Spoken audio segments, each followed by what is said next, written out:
Barbil civil society पक्षरु Bharat Ratna Atal Bihari Vajpayee 100तम जन्मजयंती पालन। केन्दुझर जिलार खनिज क्षेत्र बड़बिल पौरांचल तथा बड़बिल थाना अंतर्गत भारत रत्न स्वर्गत अटल बिहारी वाजपेयी 100तम जन्म जयंती को अति हर्ष उल्लास सहकारे पालन करा जायछि। एही कार्यक्रम को बड़बिल सिविल सोसाइटी और बड़बिल नेटिव वॉइस पक्षरु बड़बिल मार्केट स्थित अटल छकठारे आयोजन करा जायतिला।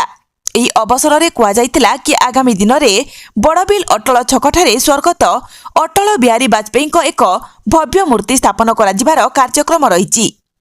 एही अवसर में अटल छकठारे थिबा भारत रत्न स्वर्गत अटल बिहारी वाजपेयी प्रतिमूर्ति रे पुष्पमाल्य अर्पण करी धूप दीप प्रज्वलन करी श्रद्धांजलि ज्ञापन करी एही कार्यक्रमर शुभारंभ करा जायतिला एवं किपरि अटल बिहारी वाजपेयी बलिष्ठ नेतृत्व जोगु देश को एक नूतन जुगर आरंभ करिवार दिशा मिली पारिथिला ता उपरे आमंत्रित अतिथि माने व्यक्त करथिले। आज तांकरी अनुप्राणित रे एक भारत स्टेट भारतर परिकल्पना रे आगे चलीछि एवं शेष रे बड़बिल अंचलर उदीयमान कलाकार मानकु नेई एक रंगारंग कार्यक्रमर आयोजन करा जायतिला।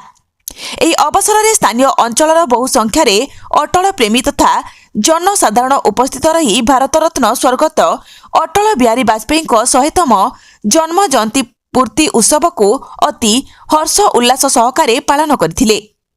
केन्दुझर जिल्लारू सरोज कुमार महापात्रଙ୍କ रिपोर्ट।